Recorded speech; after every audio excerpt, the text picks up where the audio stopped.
Presidenta del Tribunal Constitucional, señor presidente de la Ilustrísima Corte de Apelaciones de Temuco, señores magistrados, amigo Álvaro Mesa, profesores, colegas, estudiantes.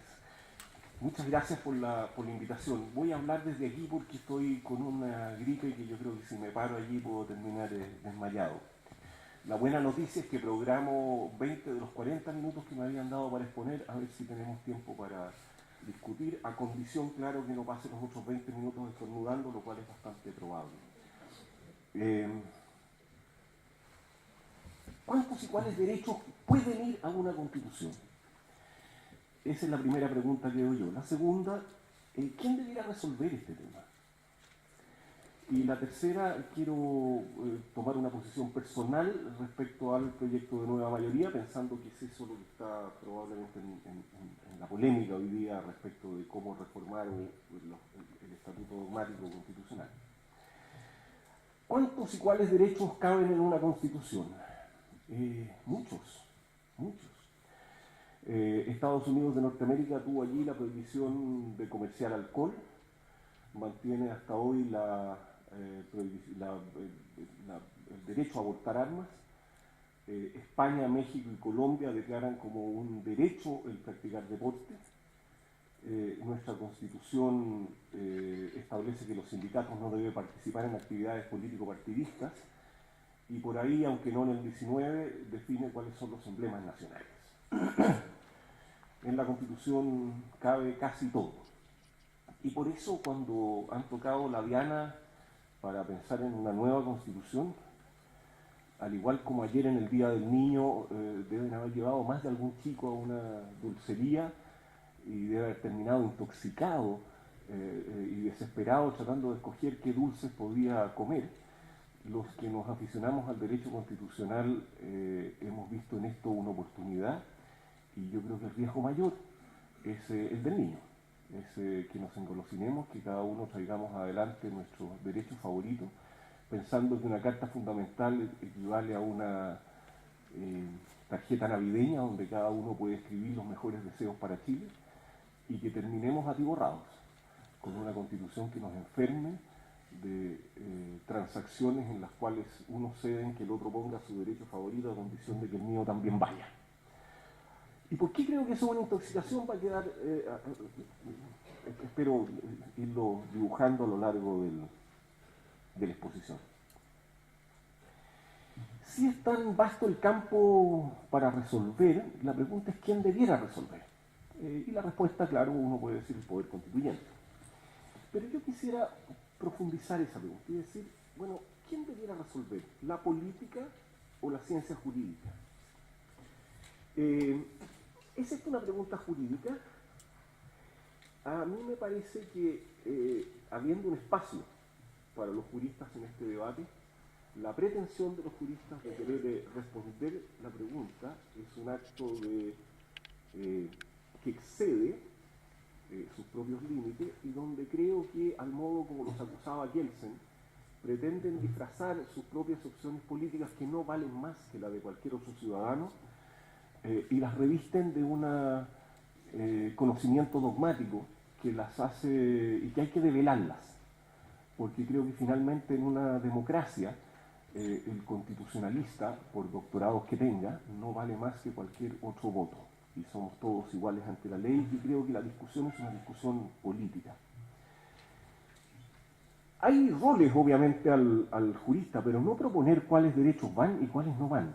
Podrá el jurista desde luego ilustrarnos de que esta es una larga historia, donde no vamos a inventar nada, donde lo que los países hacen después de la Revolución Francesa y la Americana y de algunos otros episodios menores, diría yo, es adaptar, extraer y adaptar con inteligencia, pero no creo que podamos inventar mayormente nada en esta materia y por lo tanto traer esa historia, ilustrarla, decir lo que pasó en cada lugar cuando se optó por este sistema o por el otro, creo que es una tarea donde los juristas tienen mucho que aportar. Creo que puedan dar cuenta también de lo que es ya común conciencia de la humanidad en materia de derechos, el llamado Derecho Internacional de los Derechos Humanos, que de alguna manera resulta prescriptivo, me parece a mí, para los distintos países, por lo menos en algún grado. Yo quisiera que lo fuera menos. Yo creo que una de las causas por las cuales podemos debilitar nuestra democracia es cuando adoramos a Estrasburgo más allá de lo que lo hacemos al Congreso Nacional situado en el pobre Valparaíso. Entiendo que Estrasburgo es muy luminoso, pero en mi parecer corremos un riesgo con los bloques de constitucionalidad y ese tipo de lenguaje de debilitar nuestra democracia. Pero creo que ahí hay obviamente un papel de decir, mire, esto es lo que de alguna manera la comunidad internacional le va a exigir.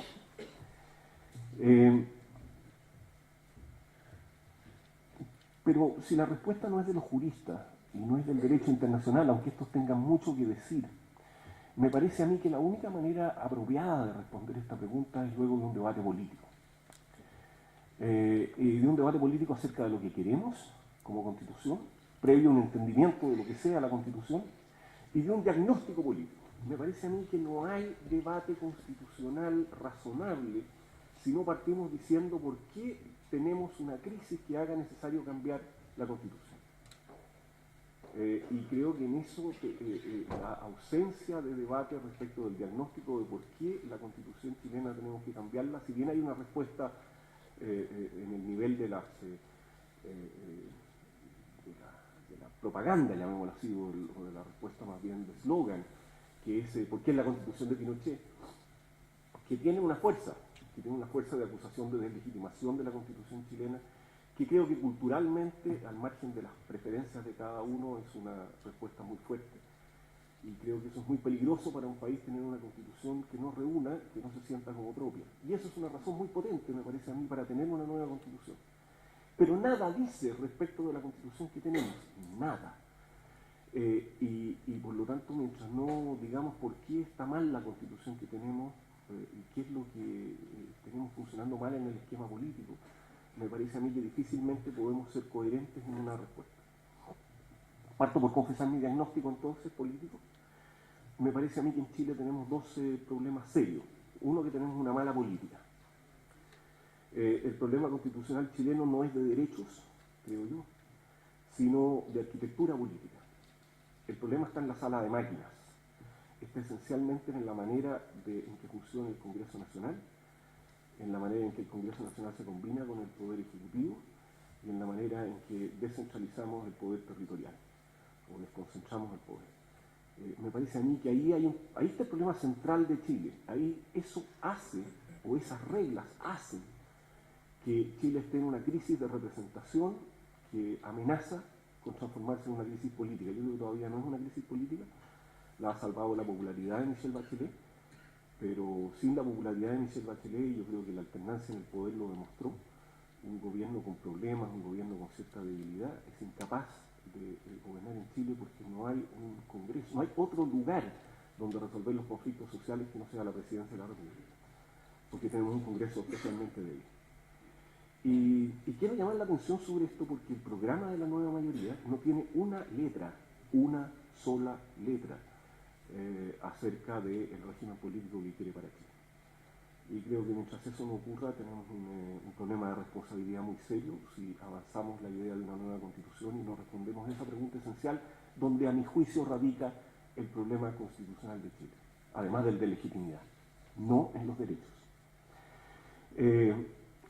Como los curas esos que retan a los que vinieron por los que no vinieron, estoy diciendo que el otro es el tema sexy, digamos, pero bueno, voy a hablar de derechos, pero creo que ahí está el problema constitucional chileno, a lo mejor no tengo mucho que decir tampoco, en la parte orgánica y en el régimen político.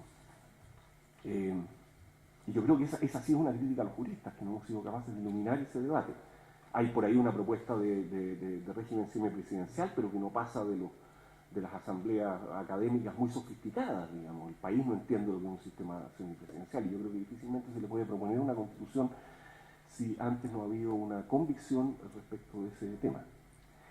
El segundo problema que yo juzgo tiene la sociedad chilena es un problema de desigualdad. Me parece que la alineación política de Chile en las últimas elecciones demuestra que hay un sentimiento muy fuerte de desigualdad política, de reacción contra la élite que se llevan para la casa y resuelven los problemas del país como si fueran problemas de ellos. Creo que hay un malestar con eso. Hay un malestar con la desigualdad social, con el clasismo, hay un malestar con la desigualdad económica, y con el abuso, y hay un malestar con la desigualdad territorial. Yo creo que esos son los problemas centrales de la política chilena, el problema de representación política y de fortaleza de las instituciones, particularmente del Congreso Nacional, y de las descentralizadas, y un problema de desigualdad. Dicho eso, vamos a decir algo sobre cuáles y cuántos derechos en la Constitución, pero quería confesar ese mi propio prejuicio político respecto de cómo le entraría yo al tema. Y por lo tanto le voy a entrar sin olvidarnos de que el problema es político y que el diagnóstico, por lo menos que yo tengo, es de desigualdad y de mala política, como los problemas de Chile. Voy a servirme de la categoría casi poética de Álvaro, ¿no es cierto? Hagan las preguntas, ya vendrán caminando las respuestas. Yo me imaginaba las respuestas es como el flautista de Jamelín, y usted toca una buena melodía y van a aparecer las respuestas. Es muy cierto. Entonces, tal vez el único aporte más académico que yo quisiera hacer es, ya no sé si son 8 o 9 cruces con esta pregunta. Yo diría, puede ayudarnos a contestar esta pregunta las siguientes, cruces. ¿Cuáles de los derechos que usted va a proponer, señor, son justiciables? O sea, ¿va a proponer derechos para qué? ¿Todos ellos pueden ser reclamados ante la justicia? Muchos países, Alemania, España, incluso la Constitución Bolivariana de Venezuela, consagran derechos económicos, sociales y culturales como deberes del Estado, pero no como derechos, ¿no? Hasta la bolivariana, con matices. Creo que esa es una pregunta central, porque creo que es distinto consagrar un derecho en la Constitución que sea justiciable de uno que no lo sea. Creo que tiene consecuencias o arrastra consecuencias muy diversas. La segunda es derechos reclamables de quién. ¿Vamos a seguir pensando en un catálogo de derechos reclamables solo desde el Estado? ¿Se pueden reclamar derechos, ¿cómo se llama? Transversalmente, verticalmente, del resto de las personas? Yo creo que las constituciones son políticas y que los derechos deben ser reclamados del Estado. Los derechos constitucionales deben ser reclamados del Estado. Pero esa sería mi posición, no voy a argumentarla. Si en las preguntas a lo mejor lo hacemos.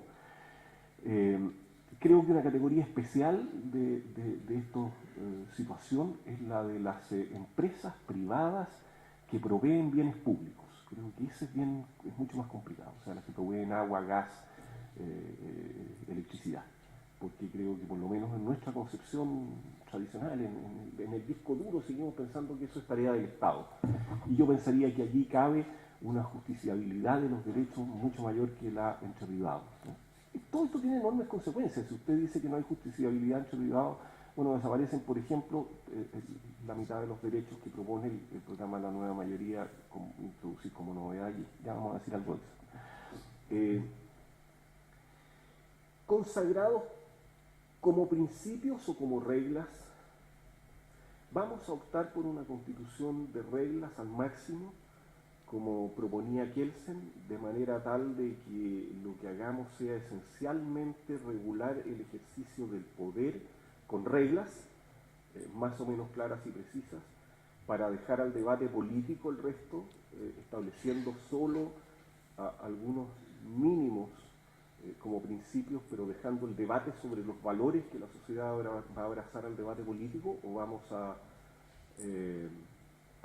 llenar el niño en la chocolatería de nuevo, todos nuestros valores favoritos de hoy y consagrarlos en la Constitución para evitar que se produzca un debate democrático e igualitario respecto de ello. ¿Consagrados con qué extensión? Ya sea que los consagremos como reglas o como principios, la pregunta por la extensión a mí me parece bien importante. Yo creo que es distinto los derechos que usted escoge si va a establecer el enunciado general, que si va a tratar de detallar en la Constitución. Y el trade-off es muy importante. Entre menos se escribe, más poder tiene el Tribunal Constitucional y los tribunales para interpretarlo. Entre más usted escribe, más especifica una Constitución. Es bien complicado la decisión.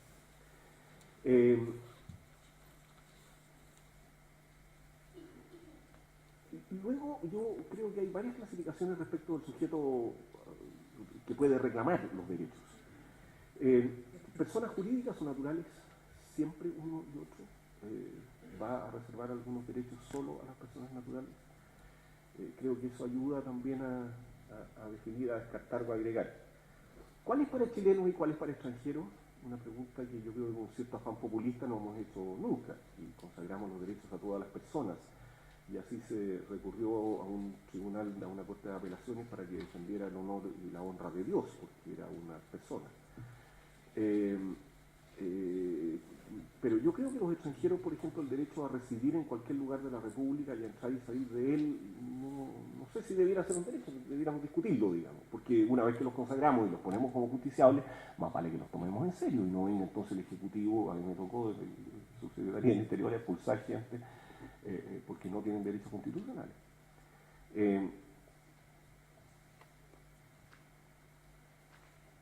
Derechos colectivos, esa es otra pregunta, yo creo bien compleja. ¿Usted va a integrar los derechos humanos consagrados en tratados internacionales en un bloque de constitucionalidad? Porque si es así, puede escribir menos en el artículo 19 o como se le llame a futuro. Ya dije mi prejuicio en esta materia, pero me imagino que vamos a discutirlo después. Ya, esos cruces. Vamos a lo más polémico y termino. En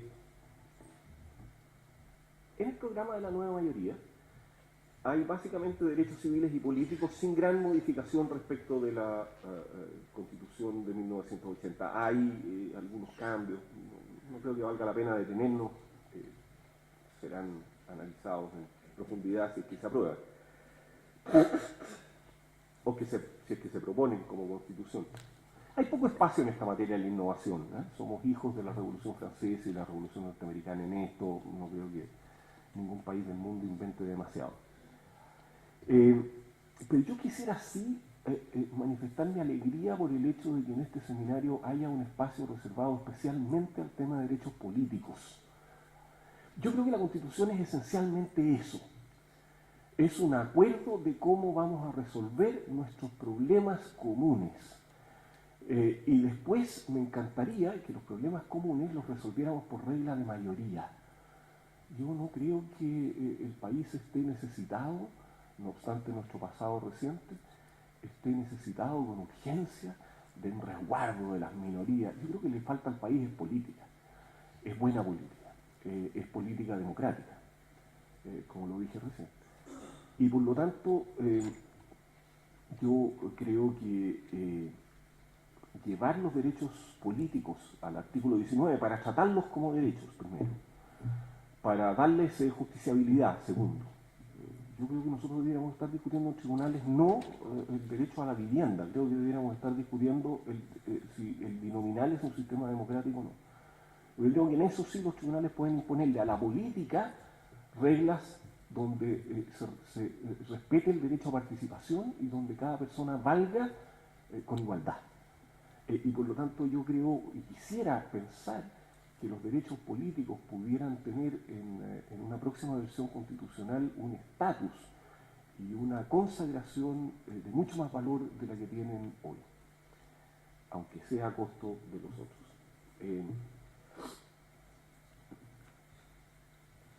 Hay creo en la...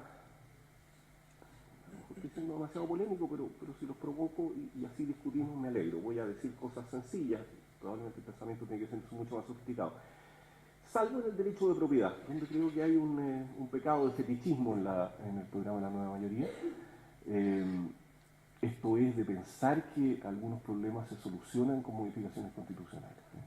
La consagración constitucional de las aguas como bien nacional de uso público, no creo que a este país le cambie un ápice los serios problemas de agua que tiene y que tienen relación con haberse excedido en la concesión de derechos de agua, sobre explotación de napas subterráneas. Nadie controla ni es capaz de controlar que usted consuma lo que le dieron, y por lo tanto, tal vez no de aquí al sur, pero de Santiago al norte, el problema es dramático y no se soluciona para nada con una regla constitucional que lo declare bien nacional de uso público. Yo creo que eso es puro fetichismo, puro populismo, no creo que allí haya una modificación importante. Creo que hay una novedad en la propuesta de regular derechos sexuales y relaciones de familia. Eso está en el programa. Dice más o menos así como dicen los cantantes. Dice, hombres y mujeres tienen derecho a una vida libre de violencia física, psicológica, moral y sexual, tanto en el ámbito público como privado. Es deber del Estado adoptar las medidas necesarias para prevenir, eliminar y sancionar toda forma de violencia de género, en especial la ejercida contra las mujeres y niñas. Derechos de los niños, niñas y adolescentes. Se deben reconocer los derechos de los niños, niñas, de acuerdo a lo establecido en la Convención sobre Derechos del Niño. La nueva Constitución debería resguardar el principio de que ambos padres tienen obligaciones comunes en lo que respecta a la crianza y el desarrollo del niño y niña. Yo la verdad miro con enorme escepticismo reglas como estas puestas en la Constitución, no porque crea que no debamos dar una lucha muy significativa porque así ocurra, pero me parece que en la Constitución tienen poco y nada que hacer. Yo veo la Constitución fundamentalmente como una Constitución política, como aquello que se puede reclamar del Estado. Y me parece que hay muchas reglas muy importantes, la regla del homicidio, sobre la cual convivimos, la regla del pacta sunt servanda, sobre la cual comerciamos, nadie ha pretendido subirla a la Constitución y son las reglas con las cuales nos organizamos como sociedad. Las reglas, no basta con que una regla nos parezca muy importante para llevarla a la Constitución, ni siquiera que sea la regla con la cual nos organizamos como sociedad. A mí me parece que la Constitución es esencialmente una reunión en la cual decimos, mira, ¿cómo vamos a solucionar los problemas comunes? ¿Cómo vamos a hacer política de aquí para adelante? Y cuando hagamos política, tú no puedes ni hacer ni decirme esto. Esos son los derechos, creo yo. Tú no puedes decir yo lo impongo porque soy mejor que tú. Y entonces tenemos derechos políticos. Tú no puedes silenciarme cuando estemos discutiendo. Y entonces yo tengo derecho a expresión. Pero yo concibo la Constitución, soy un conservador retrógrado en eso, yo concibo la Constitución como las reglas del ejercicio del poder. Y no creo, en verdad, que la Constitución sea el lugar para llevar aquello que nosotros más valoramos, para escribir en la tarjeta de Navidad los mejores deseos para Chile. Creo que eso no es una Constitución, ni eso quiere hacerlo. Por lo tanto, yo miro con preocupación como un desenfoque de lo constitucional a transformarlo, igual que en el derecho de la conservación de las aguas, como creo que de nuevo una especie de, mi agenda favorita entonces tiene que estar en la Constitución. Y yo mucho me temo que lo que estamos iniciando como debate sea, ¿cuál es su agenda favorita? Escríbela entonces en la Constitución, y que los diálogos ciudadanos puedan transformarse en eso. Yo creo que el país iría mal en esa lógica. ¿Por qué iría mal?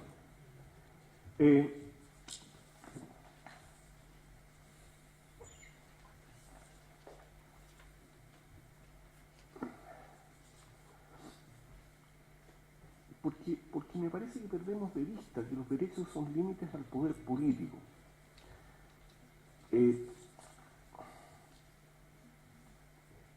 Y termino tal vez con lo más polémico, los derechos económicos sociales.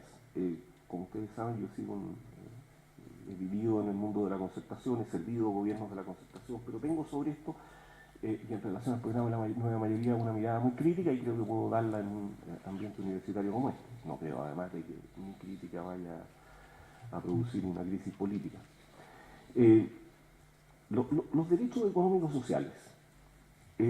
Yo partí diciendo que Chile necesita igualdad, que ese por lo menos es mi diagnóstico respecto de los males políticos de Chile. Entonces, la respuesta de muchos en la nueva mayoría es consagremos derechos económicos sociales en la Constitución, porque eso nos va a permitir lograr mayor igualdad, porque ese es el mal de Chile.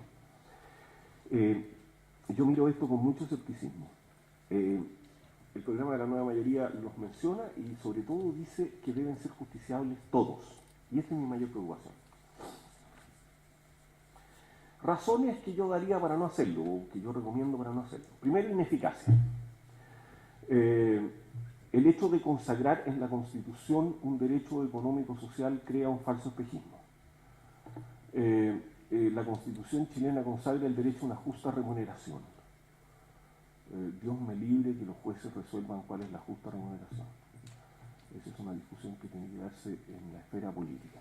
Y yo creo que nada ha mejorado en los derechos de los trabajadores por el hecho de que la Constitución diga que la persona tiene derecho a una justa remuneración. Ineficacia entonces de consagrar derechos económicos y sociales. Segundo, porque estas son materias para resolver en los tribunales, para resolver caso a caso. Y salvo la inconstitucionalidad, que me parece una forma muy violenta de intervención del Tribunal Constitucional, justificada a veces, según mi parecer, aunque con muchos matices que a mí me gustaría agregar, creo que se justifica en una democracia, con mucho cuidado, pero en general los jueces resuelven caso a caso. Y yo creo que si hay algo fatal para los derechos económicos y sociales es que sean resueltos caso a caso, en recursos de protección o en recursos de inaplicabilidad. En lo positivo, los jueces dan una señal de alerta. Dicen, mira, hay un problema con la salud, no se está repartiendo triterapia, qué sé yo, y se produce una discusión pública sobre la necesidad de darle triterapia a los idosos. Me parece muy valioso. O hay un problema con el alza de los precios de las ISAPRES. Me parece muy valioso ese efecto. Pero el resto de los efectos me parecen fatales. Porque lo que hacen los jueces no es mejorar la política pública para gozar mejor de los derechos económicos y sociales. No lo pueden hacer, no pueden hacerlo resolviendo caso a caso. No es esa su tarea, no es que sean malos los fallos. Está fuera de su alcance. ¿Qué ha sucedido con las ISAPRES? ¿Qué ha sucedido con los recursos que se acogen en salud? Bueno, se cambia la fila. Pedro, que estaba en el 15º lugar, pasó al primer lugar porque le dijeron que. Juan, que le habían subido su precio, entonces no le suben su precio. ¿Y quién lo paga? En el caso de la salud, el señor que estaba en el 15º lugar posterga al que estaba en el lugar, a los 14 que estaban antes que habían sido determinados por un criterio, puede ser mejor o peor, pero un criterio de asignación de la fila, por malo que sea, creo que va a ser siempre mejor que el más litigioso gana. Eso es una pésima manera de distribuir la fila. Y también es una pésima manera de distribuir la fila, es decir, los vivos ganan en las ISAPRES y pierden los pajarones.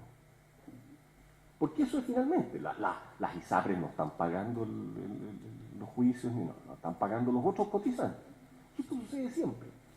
Entonces, hay aquí un impulso a la litigación, hay una redistribución de la fila, y en esa redistribución de la fila, ¿quiénes ganan? ¿Ganan los pobres? Ganan los ricos, los que tienen acceso a abogados, y los más litigiosos. Eso es. Y esa redistribución a mí me parece que no es redistribución. 3. En el foro judicial es muy improbable favorecer a los pobres. Se favorece a los litigantes. Y además, me temo yo, y aquí espero no ofender a nadie, los señores ministros me convidaron y después me van a echar, pero yo creo que los jueces son y somos gente de clase media alta, más o menos conservadores, que miramos el mundo con nuestra propia óptica. Y por algo, finalmente, la política social que ha llegado a ese mundo es el ISAPRE, que cubre al 13% de la población chilena, más rica. Y con los otros problemas tenemos menos sensibilidad porque no los vivimos día a día. Y esto no es una crítica personal ni moral a nadie. Creo que la gente se empapa de lo que vive y se emociona con lo que vive. Y se emociona menos con lo que está más distante. Y los pobres no llegan ni se les ocurre cómo llegar a tribunales por sus causas. Entonces, creo que ahí hay una improbabilidad muy alta que consagrando derechos económicos y sociales logremos primero favorecer una política social. Creo que vamos a desordenar la fila.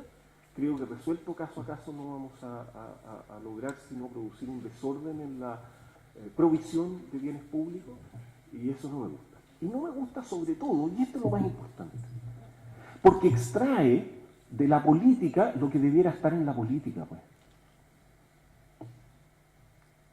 ¿Cuál es el pecado de la Constitución del 80? Haberle tenido tanto miedo a la unidad popular que estableció todo un sistema de derechos que finalmente trataban de asegurarse que no volviera nunca más el estatismo de la unidad popular.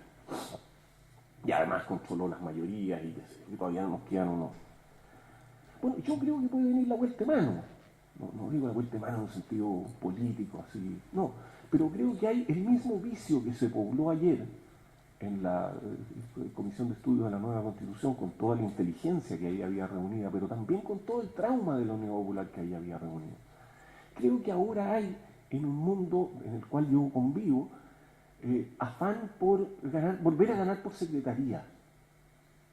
por cambiar el modelo económico neoliberal por uno, no digo estatista, pero yo creo que este país no está en una discusión de estatismo, si al final lo que estamos discutiendo es cuál es el rol del Estado en educación, en salud y en previsión. Si no estamos dando vueltas, nadie está proponiendo que las manzanas las produzca el Estado. Pero en esa discusión yo veo una discusión política. ¿Por qué va a ser una discusión constitucional? No lo entiendo. No me gusta. Yo hago informe en derecho, parece que la Constitución sí dice, pero si me ponen a mí a decir cuál es la Constitución que quieres, yo quiero una Constitución aséptica. Yo no quiero una Constitución que resuelva cuál es el próximo modelo de Chile. ¿Por qué? ¿Por qué si nacimos libres e iguales me pueden decir ustedes que alguien va a resolver en un momento cuál es el modelo económico-social para Chile? Eso lo resuelve la mayoría, pues, en un debate político, que harta falta que nos hace. No otra élite, la élite judicial, no. La ciudadanía. Yo creo que paradójicamente la izquierda que propone derechos económicos sociales atenta en contra de la democracia.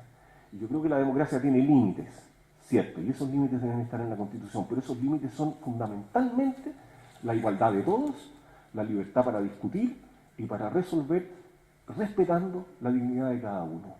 Y si evoluciona el pensamiento, y si cambia, y las mayorías ocasionales, todas las mayorías son ocasionales. No le ponga ese epíteto de mayorías ocasionales, ¿para qué? ¿Para qué quiere ser despectivo con las mayorías si no hay de otras? Toda mayoría es ocasional. ¿Y cómo resuelven los países civilizados? ¿Cómo resolvemos el problema si no es contando las cabezas en vez de cortarlas? Tengo que contarlas. Ese es el modo civilizado. Es que la mayoría es ocasional. No lo sé, en 30 años más vamos a ver si la mayoría de hoy es ocasional o no es ocasional. Nadie puede decirlo hoy día. Respetemos esa mayoría, si no hay un modo civilizado distinto de resolver nuestra discusión sobre el rol del Estado en materia de salud, de educación y de previsión. Tenemos una Constitución hija del miedo. Ojalá ahora la izquierda que tiene el lápiz no sobrescriba producto de otro miedo. No vuelva a temerle a las mayorías. El debate de los modelos, si existe, no debe ser constitucional sino político. Porque no es un debate moral. Yo creo que la Constitución es esencialmente un texto moral, que dice aquello que no podemos dejar de respetarnos en medio del debate sobre políticas públicas. Eso es la Constitución, lo que nos une moralmente, y eso es poco.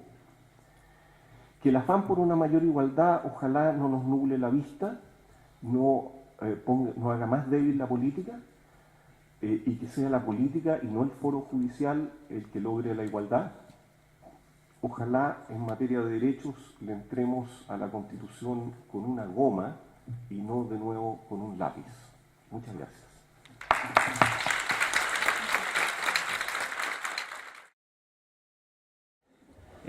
Marcelo Godoy, ¿cuál entonces debe ser la forma de establecer los nuevos derechos y obligaciones en una nueva Constitución?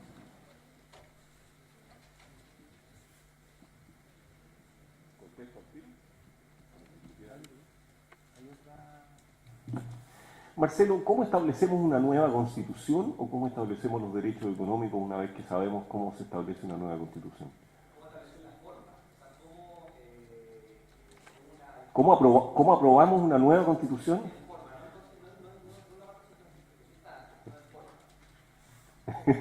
¿Cuánto me das? Voy a decir lo canónico en este caso. Debe ser una forma institucional, participativa y democrática. ¿Eso es? Nadie se mueve de ahí. Participativa. Y definen después participativo, democrático, institucional. Yo creo que la combinación de estos tres, si no quieren traicionarse, pasa necesariamente por el Congreso Nacional. Me parece a mí que cualquier forma institucional distinta al Congreso Nacional es un quiebre de la Constitución, voy a decirlo con toda franqueza. Y por lo tanto, asambleas constituyentes sí, a condición de que le establezca el Congreso Nacional y por el quórum establecido. Si no, no. Participativo, todo lo participativo que el Congreso Nacional puede establecer. Me imagino que en la discusión no hay que reformar nada porque basta con citar mucha gente a las comisiones, etc., si es que lo hiciera el Congreso. Y luego el Congreso podría perfectamente, con los quórums necesarios, establecer alguna forma de referéndum posterior. Yo creo que eso es lo que dice el programa de la nueva mayoría. Es ambiguo y la gente prefiere mantener la ambigüedad. Pero a mí me parece que eso es lo que dice, que si hay asamblea constituyente va a ser aprobada por el Congreso Nacional. Fíjate, no sé si vale algo, pero como la gente cita esto del programa como si fuera... Yo creo que es lo que dice, fíjate, donde dice participativo, dice: la ciudadanía debe participar activamente en la discusión y aprobación de la nueva Constitución, punto seguido. Para tal efecto, el proceso constituyente supone de entrada aprobar en el Parlamento aquellas reformas que permitan precisamente una deliberación que satisfaga esa condición. Entonces, a mí me parece que el programa de la nueva mayoría no es un programa de quiebre constitucional, por lo menos haciendo exégesis, digamos, sin perjuicio de que algunos sí quisieran. Y a mí me parece que no debe ser de quiebre constitucional, no porque yo no crea que la Constitución chilena es tramposa, dice HAS, tiene la cancha desequilibrada, yo comparto con él, particularmente en las LOC y en el sistema binominal. Creo que esos son sus dos pecados antidemocráticos, pero me parece a mí que la posibilidad de ese referéndum citado por el Ejecutivo sin que la mayoría del Congreso, Marisol Peña no puede opinar aquí porque tiene que mirar para el techo, sin que el Congreso requiera al Tribunal Constitucional, si pasa, que podría pasar, y uno decir, mira, estamos ahí en el límite, en la discusión, los abogados siempre discuten. El problema después es cómo eliges a los miembros de la Asamblea Constituyente. Y la Constitución establece que no hay más elecciones que la que la Constitución establece. Entonces solo el Congreso tendría que decidir cómo elige a una Asamblea Constituyente, porque a dedo no, y por un decretazo tampoco, yo creo que eso no es democrático. Ergo tendría que haber un sistema electoral para elegirlo que fuera aprobado por el Congreso. El Congreso con dificultad se pone de acuerdo para sacarse el binominal después de 20 y tantos, 30, ¿cuántos llevamos ya? Para cambiar el binominal respecto de sí mismo, difícilmente se va a poner de acuerdo cómo elegir una Asamblea Constituyente que le va a comer la colota. Entonces yo no veo posibilidades reales de Asamblea Constituyente, pero no la rechazo, a condición de que sea aprobada por el Congreso Nacional. Lo podemos resumir. La discusión política. 1. ¿Tiene alguna moral? Segundo, ¿hay alguna idea o bosquejo de mejor forma de gobierno para Chile? Y tercero, esta discusión política, ¿cómo debemos llevarla a cabo? Puesto que para la mayoría de la gente, dejar en manos de los políticos las discusiones, en la mayoría de las veces ellos entienden que no dan el ancho. ¿Qué problema tenemos?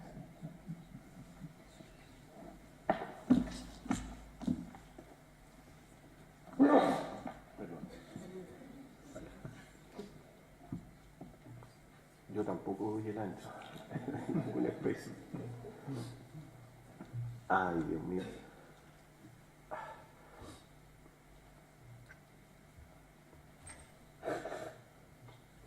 Hay en las preguntas 1 y 3, creo yo, un trasfondo de muy fuerte crítica hacia la política y hacia los políticos.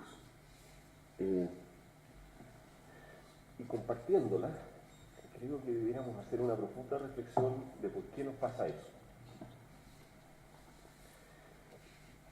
Y si bien la respuesta no es fácil y el mundo entero tiene una crítica hacia el mundo político y las formas de participación están cambiando, y hay una serie de factores de cambio muy significativos, el afán personal por ser tratado con dignidad de cada una de las personas, la reivindicación de yo tengo derecho a participar, una serie de factores muy potentes para la democracia. Hace 10 años atrás estábamos en los pasotas, en la juventud no estaba ni ahí. Y hoy día cualquier político tirita frente a un auditorio de 30 alumnos, pues dicen, y empieza a vender alguna pomada popular. creo que hay cambios culturales bien significativos, muy positivos, en que tendrá que venir un acomodo de la democracia. Pero hay algunos factores que yo, por lo menos, creo que son peculiares a la realidad chilena. Y los políticos, creo yo, no son ni más buenos ni más malos que el resto del mundo.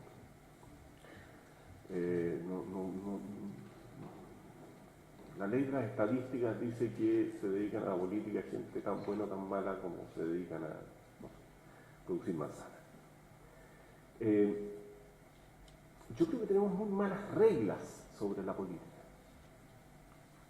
Y eso hace que el incentivo del político esté mal puesto. Y entonces cuando dirigimos críticas morales hacia los políticos yo me indigno. Porque creo que no hemos sido capaces ni inteligentes para poner los incentivos en la dirección correcta. Y queremos tener grandes políticos en condiciones que tenemos un sistema binominal, que nadie pone atención sobre la labor legislativa del mundo político, sino que cuando en las regiones y los tienen de recaderos y de conseguidores de cosas, como si fueran operadores políticos, y te ponen incentivo ahí, y por lo tanto los parlamentarios cuando les dan plata gastan en secretarías territoriales para poder salir elegidos y no en asesores para hacer una mejor legislación. En fin, creo que tenemos los partidos políticos los tenemos votados sin ninguna regulación sobre su transparencia. Tenemos una relación entre el dinero y la política que es la corrupción total, y no hemos puesto un dedo en esa cuestión. Sandra va a plantear lo del lobby, hemos logrado algo, pero algo bastante básico en una relación que es maldita, pues. Porque lo que conviene al político es entregarse a algún grupo económico, porque eso te garantiza la reelección. Sí, eso es, pues. Salvo que sean pajarones, y entonces son malos políticos, son pajarones, duran un periodo. Es muy difícil ser un político moral, es casi imposible ser un político moral. No porque los políticos, y por favor, por culpa nuestra, por culpa de un diseño institucional mal hecho y mal puesto. Entonces, yo creo de verdad de que, ahora, la política tiene alguna moral, claro, pero no le exijamos moral a la política, exijámosle reglas, pues. Reglas que digan, señor, usted me financia su campaña así, me transparencia en su campaña así. Reglas. Y si no, usted pierde el escaño que acaba de salir. Y devuelve, y tiene una multa. Y igual como funcionan las sociedades anónimas, si los gerentes de sociedades anónimas tampoco son buenos, pues.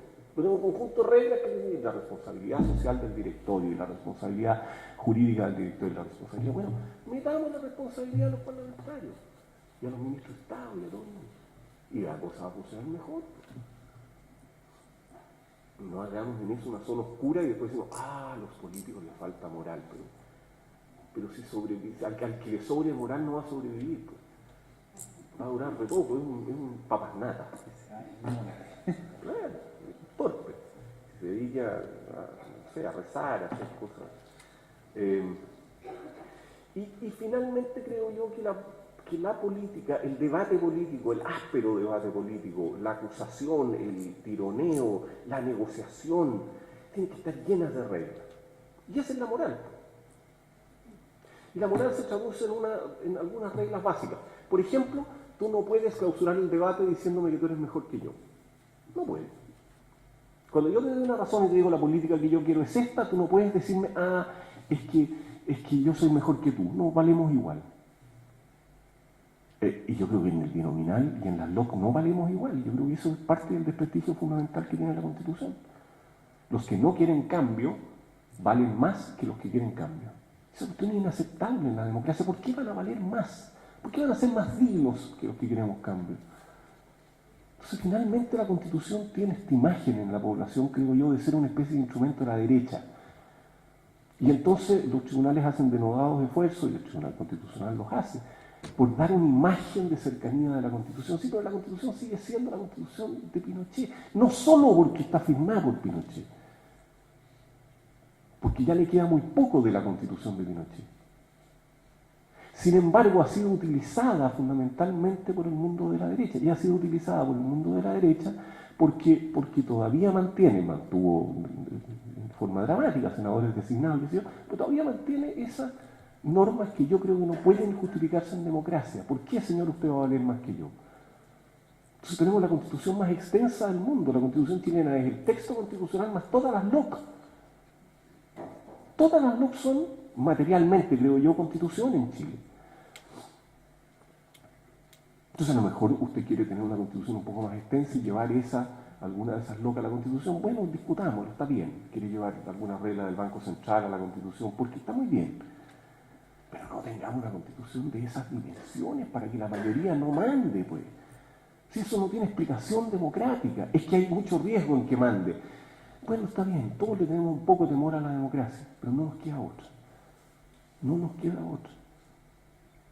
Y la Constitución está plagada de temor a la democracia, creo yo.